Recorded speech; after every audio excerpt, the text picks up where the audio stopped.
Get your tickets now for the 23rd annual edition of the Outshine LGBTQ Plus Film Festival happening April 23rd to May 2nd. Don't miss our incredible grand opening drive-in event followed by 10 days of non-stop films from here and all around the world that you can watch at home. Watch trailers and get your tickets at OutshineFilm.com now. Welcome everyone to the Q&A for summertime, our centerpiece film. This is all part of the 23rd annual Outshine LGBTQ Film Festival, Miami edition, presented by Gilead in Miami-Dade County. Let's get everybody into the room because it was a wonderful film to watch, different, and we'll talk to them. Let's welcome in director Carlos Lopez Estrada, poet Myla Kuda. Let's get our other poets, Olympia, or we call her Ali now because we're friends, Michio, and Lee Blankenship. Hi, everybody. How are you? Doing good. Good. So, hey, thanks for having us. Thank you for giving the Outshine Film Festival your movie. And I have to tell you that watching the movie, to be perfectly upfront, I'm thinking to myself, what's an older white guy that's is in a different kind of world than this movie is? How is he going to conduct the Q&A? And that was concerning to me. And the more I watched the movie, the more I got into the characters, the more I got into the struggles, the more I understood, and especially kind of coining a phrase that every one of us gets on the bus, on the train, off the bus, off the train, with our own problems, our own struggles, our own difficulties, regardless of our fortune or our upbringing or our life experiences. And, we're all going to end up in, I guess, like you guys called it, this cloud. And I was taken back, and I said to myself that even though the film represented, I guess, maybe more minorities, it really represents me as well, because we all are going through that. Carlos, how did you put all this together and bring it to life? I have to say that we were only able to build this movie off of the long, like decade-long work that this nonprofit organization called Get Lit had been building for a long time. And it was being in contact with them and learning about these poets and learning about the work that they do that really inspired me to reach the director of the organization and propose this idea of collaborating on a narrative project together. So from then on, lots needed to happen, and it was a wild journey, but we really only were able to accomplish this because they had been for so long building this community of young, talented artists that were just trying to express themselves. So I have to kind of sound cool as I can here. We call it slam poetry, from what at least my take is it. And I've been a fan of the genre for many years. Are all of you slam poets, or how would you describe each of yourselves? Myla, why don't you start? Lee, you go next. Olympia after that. Hi. So it's Mila also. And oh my God, I'm so sorry. No worries. I get it all the time. So by the way, my name is Mort. Just so you know. As far as slam poet as like a name, I'm not sure that that's something I still claim. I'd say that we did many of us grow up doing spoken word performances, so we're very used to performing at open mics and at slams. But at the end of the day, I'm simply a poet on the page or the stage. As corny as that rhyme is, I really do feel that way. Lee? Yeah, I would say the same thing, just that I did slam poetry a lot in high school and a little bit like in my freshman year of college, but not as much anymore. And I would say more that I'm just a writer, and that's what I do. I write, and I do write poetry, but I'm trying to expand too as well. Olympia? Yeah, I completely agree. Definitely wouldn't be where I am at all without like slam poetry and all that I've learned from that and that's given me. But yeah, don't really feel more of like, yeah, just like writer in general, and yeah, feel more connected with that. So, Olympia, where, Adi, so I guess I can call you. Where do you pull your rhyme? Where do you pull your thoughts from? Where do they come from? I think when I first started, it definitely used to come just from like my own personal, like just, going through stuff, going through hard times. And I think as I've gotten older, my like writing has changed so much and now like draw a lot of inspiration from like, I don't know, just like things that really like make me happy and like, I don't know. It's interesting to see that happen. And I'm like very grateful that it has. But just yeah, I guess like life and friends and happier things, which is nice. And Lee, your inspiration? Yeah, the same thing. I think when I was younger, it was just a great outlet for me to express what was happening in my life and things that I was feeling that I felt like I didn't always have a place to speak out about. And now it just comes from, I think now that I've been writing more for school and just for different gigs and stuff, I really get a lot of inspiration from music. I feel like I love when poetry has a lot of lyricism and just like really rhythmic. And so I love to listen to music, and it's not always like the lyrics or like what they're saying in the songs that makes me like, oh, like, okay, I need to write something down, but it'll just be like the vibe. And it's like, oh, no, I'm getting something. And so I'll write something down in my notes. Mila?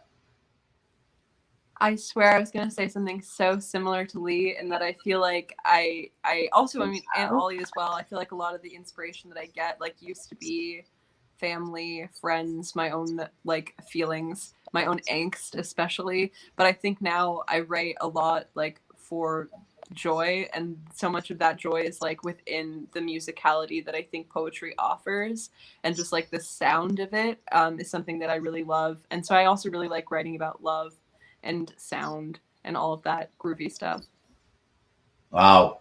And Carlos, take us through the kind of the casting for this film and the methodology from when you first started to put it together as a script, and what you were trying to accomplish by using the diversity of poetry that you did and characters. I mean, my God, there were so many stories going on and so much diversity. What were you trying to accomplish when you first started, and take us through kind of the casting of this?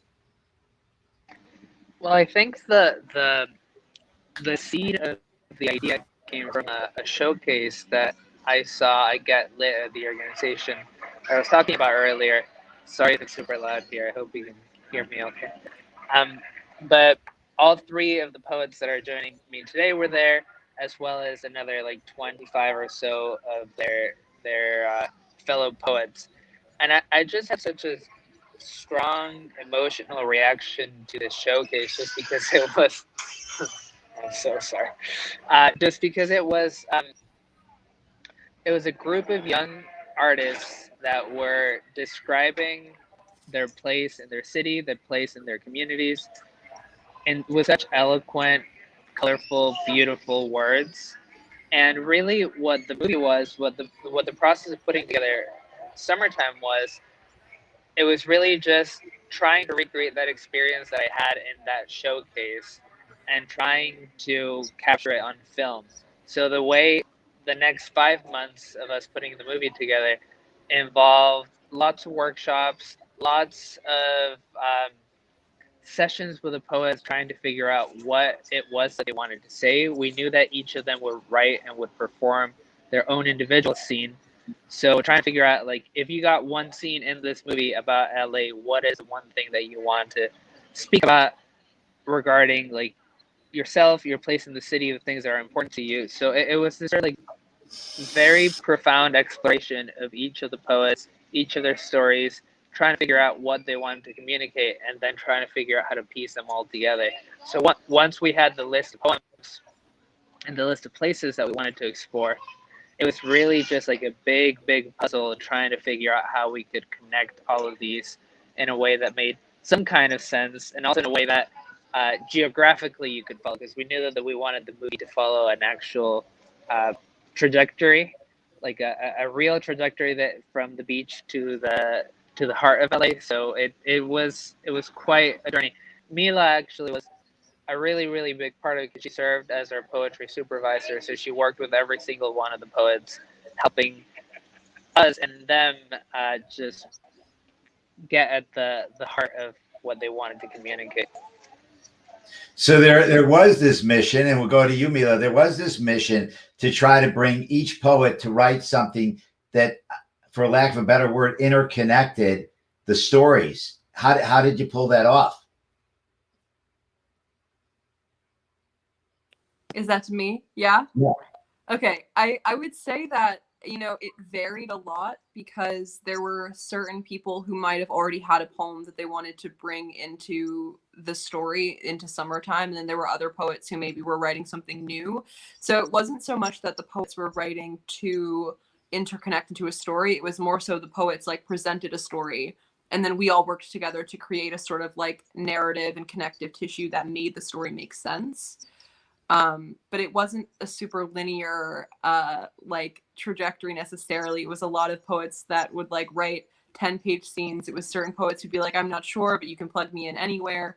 And just figuring out a way to make it work so everybody had their mark in the story somewhere. And a lot of people also turned, I think, to their like particular corner of the city to accomplish that. So I think about like Olympia and Venice, for instance, like really wanting to portray like where in Los Angeles you come from, I think is always was just an important mission for a lot of the poets. But it was definitely like a chaotic, collaborative process all across the board.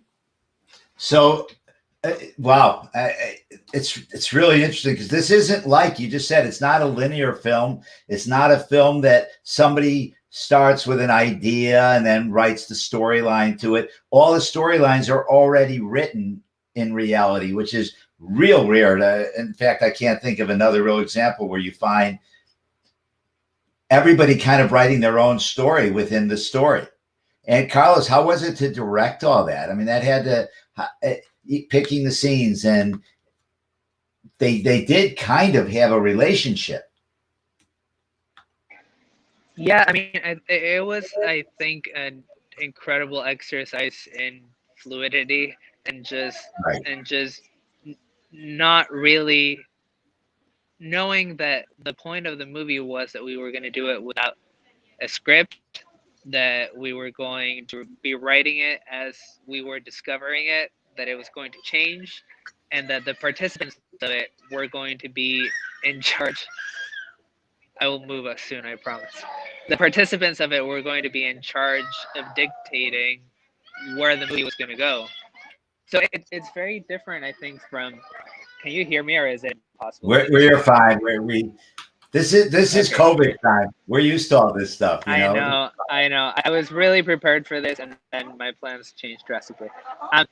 It's a complete opposite experience of what I think making a movie entails, because usually, especially as a director, the goal is to sort of like come with a clear vision and then make sure that everyone around you, this girl's really struggling, that everyone around you can support it and you can communicate clearly, and that everyone eventually gets on the same boat and is working after the same thing.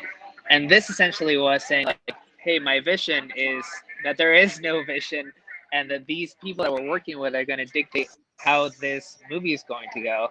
So it was a big exercise in letting go, and I'm so glad that we did it this way. So no script at all. I mean, eventually we had one, but the entire movie was developed, written, and shot over 5 months over a summer.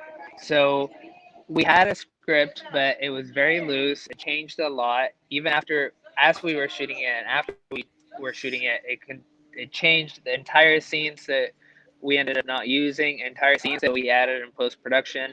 So there was a document, but it was really as loose, as fluid as a script can get. Like, it changed every single day. before and after we shot a day, we would find out things, discover things, throw away things. That was really sort of like the idea of doing this the way we did it, and it was definitely chaotic.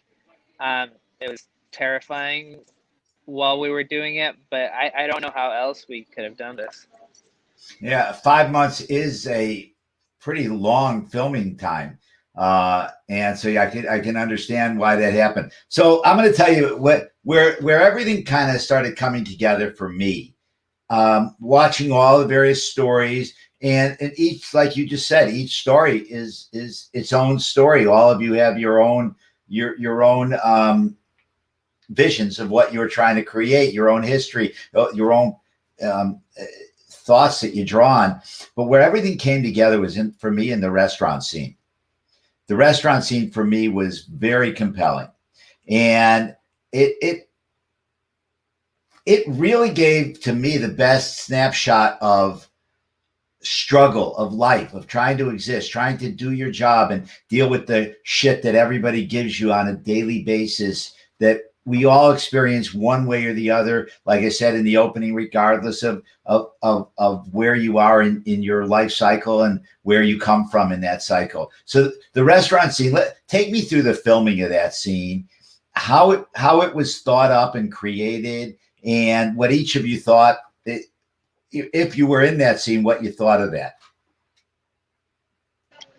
Well, I think actually no one here was in the restaurant scene, right? Because all of Mila, Ollie's, and Lee's participations were contained. I guess Lee comes back in the movie a little bit later, but no one was in the restaurant scene. And I'm interested to hear, and sort of like that was sort of like the standout moment for you, the moment where it all came together.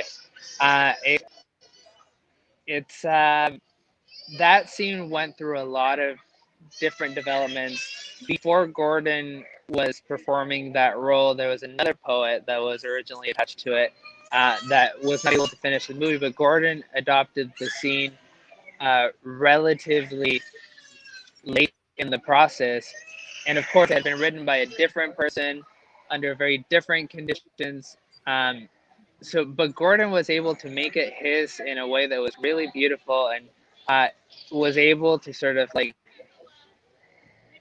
really put himself and his situation with his family, and a situation in workforce, and a situation sort of like being a person with so much to offer, and sometimes it's not enough opportunities to actually execute all this energy that's inside of him. So anyway, it became really meaningful for that reason. I know that it meant a lot to Gordon. Gordon had a much smaller part in the movie, and then ended up doing this scene that it becomes sort of like the really the catalyst for all of these voices coming together. So I'm thrilled to know that you connected to it.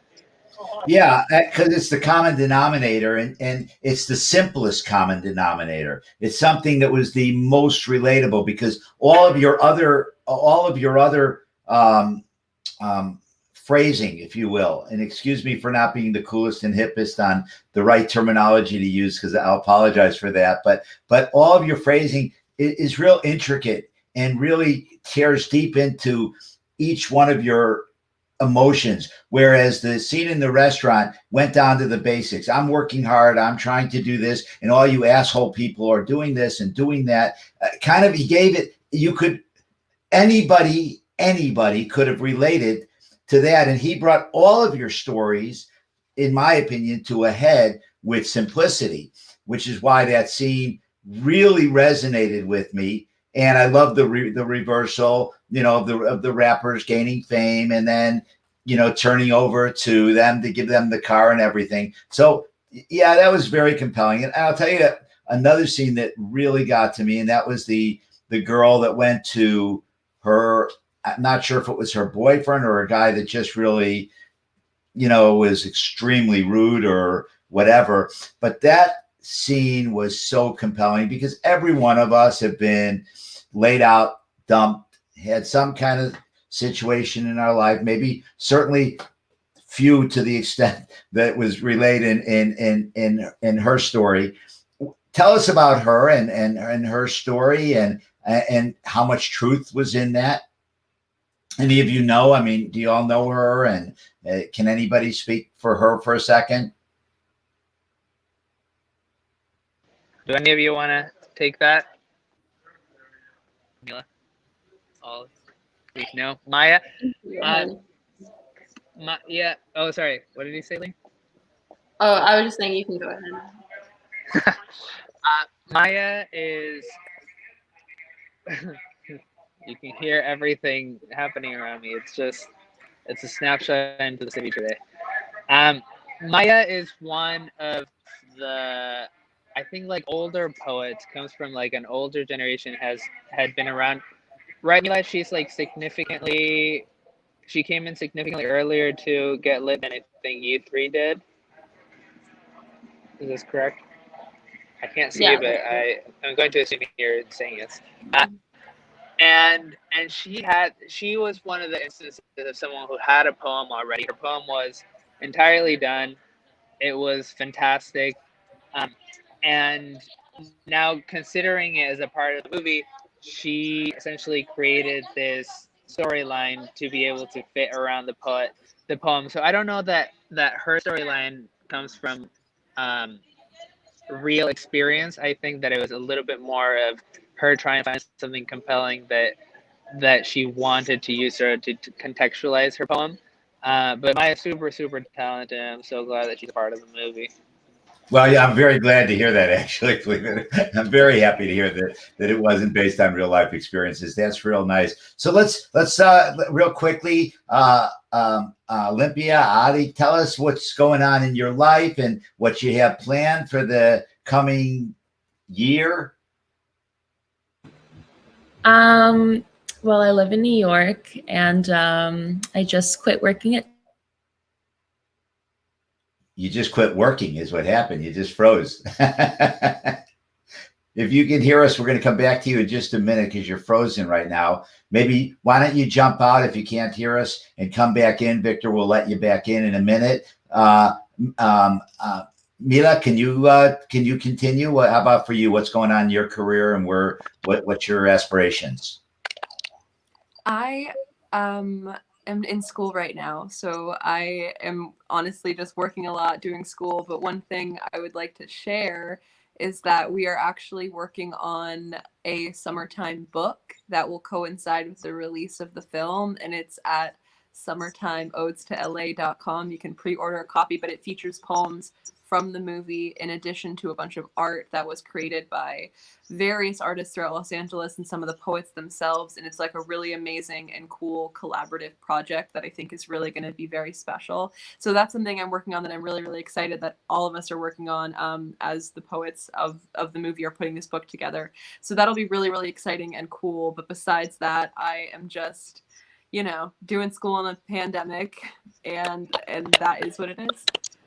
It looks like Ollie might be joining us again. I hope. Yay!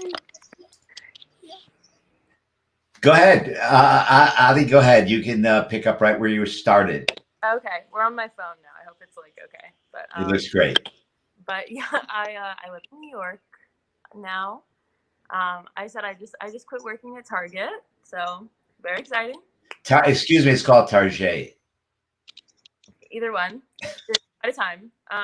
As of like a couple days ago, but yeah, I've been working on a couple like small film projects with friends, which has been very exciting and very rewarding, and just seeing like, I don't know, I feel like getting to work in like film in like all these different ways has just been so cool, and seeing how like like we were talking about earlier, like how most of us like consider ourselves like writers versus like stand up like slam poets, like getting to see that I can also write in other ways and like write a script or like, I don't know, it's been very cool. Very rewarding working on these like student film projects. So that's what I've been doing.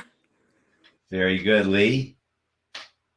Yeah, I've been staying really, really busy. I work part-time as a teacher's aide, and I also work at a writing agency too. I do go to a community college, but I'm transferring next fall. And I actually just last night got accepted into UC Berkeley. So been thinking like about, where I'm going to be next year, maybe in NorCal. So, and my birthday is on Friday. So that's what I'll be doing too. Very nice, very nice. Carlos, just real quickly, I'll ask you one more film. A question. It comes from our executive director, Victor Jimenez. He asked, "What was your favorite scene of the film?" And which wasn't one that you wrote. Now I know you didn't do the writing, but what was? How about just your favorite? In fact, I'll ask all of you real quick for a quick summary of your favorite scene of the film. My favorite scene is probably the last one. It's a poem called Clouds. And the only reason why it's my favorite one, it's hard to say because I love so many of the poems. And actually, the three people that are here, I feel like created some of my favorite scenes. I love Lee's poem, Home, the one that they did with Benet. There's a person with a beer screaming loudly next to me.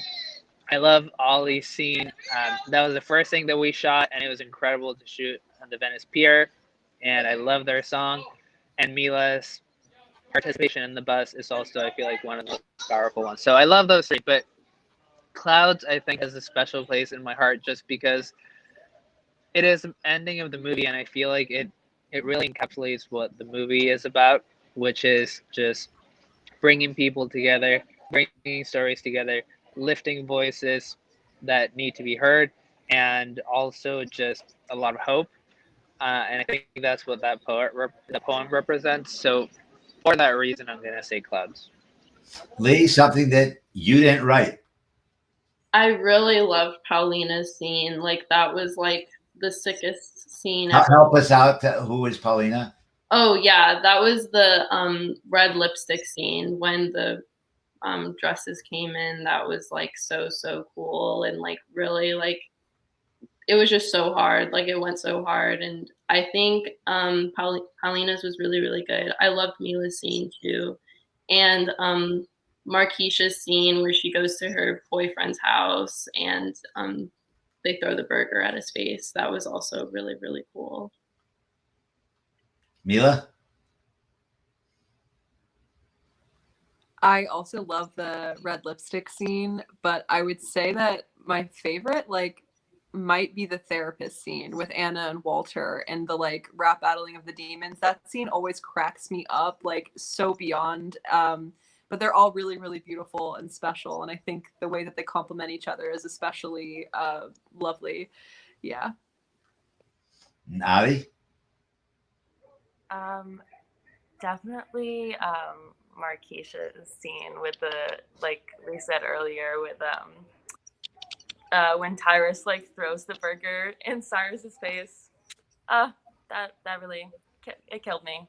And her poem is just I cried a lot when I watched it. Really good. Well, thank you everyone Mark, for giving. Go ahead, Carlos. No, go ahead, please. Oh no, I was just gonna say I just realized that I don't know if you were talking about Maya or Marquisha in the question that you asked me earlier, just because there's in theory two storylines of people having to confront their past lovers. So you may have been talking about Marquisha. Marquisha's story is one of my favorite, and I love her. That poem is so powerful. I know that our interview time's over, but just wanted to throw that out there. And maybe No, while I have it you here, was Marquisha for sure. But okay. but just to correct it, was there any life experience that she was drawing on from that? Yeah, so that one, in contrast from Maya's, that was a poem that existed. That is an experience that did occur to Marquisha, and that she wrote the poem to really be able to better understand and better be able to move on past this really difficult time that she experienced with this relationship that she wrote about. And the fact that she was willing to share it with us and to record it for the movie, it's just so beautiful and powerful. That Mark, I just go ahead, please. There's a little delay. I'm sorry. Everything about what I'm doing today must be horrible for anyone else to listen to. There's a little fine. delay. I didn't mean to cut you off. I just, because I know we're coming to closing, I just wanted to say that our movie is going to be released in theaters in the next 2 months. July, maybe a little more. July 9th, it opens in LA and New York, and 16th in a bunch of other cities.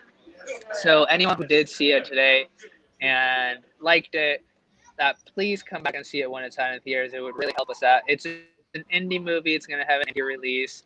And if you're able to talk to your friends, talk to your family about it, bring as many people as you can to see it, follow us on Instagram. It really does make a difference. We don't have the support of a big studio behind us, and our movie will really only exist if people who connect with it bring other people to it. So felt like it's important for me to say that. Well, you let us know, and we'll post on our website and in our weekly things going on around town. We'll post when it opens. Just let us know. Thank you so much. And thank you for sharing that. I'm glad that Markeisha story, again, that was the one I was going to, and it really resonated with me. And so send her our love and tell her that we really loved and appreciated her sharing her story. It was very compelling and beautiful. And thank you all for putting up with me and my ignorance to the community to some degree. And I wish you all great luck in all of your careers. Have a great day, everybody. Thanks so much for having us. Bye-bye. Ladies and gentlemen, we've got the legendary Anubis and Ra. There's no one here, Ra. It's just us. Have you forgotten where we are? What kind of crazy, dope magic happens in this city every day?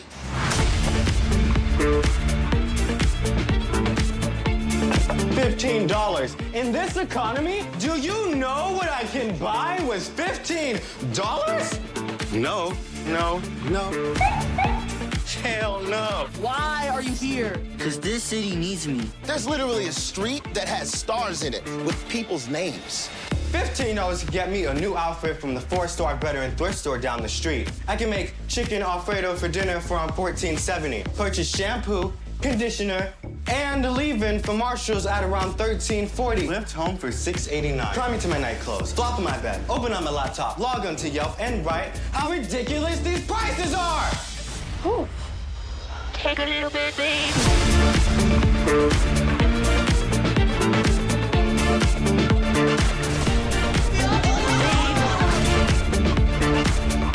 Look, it's me!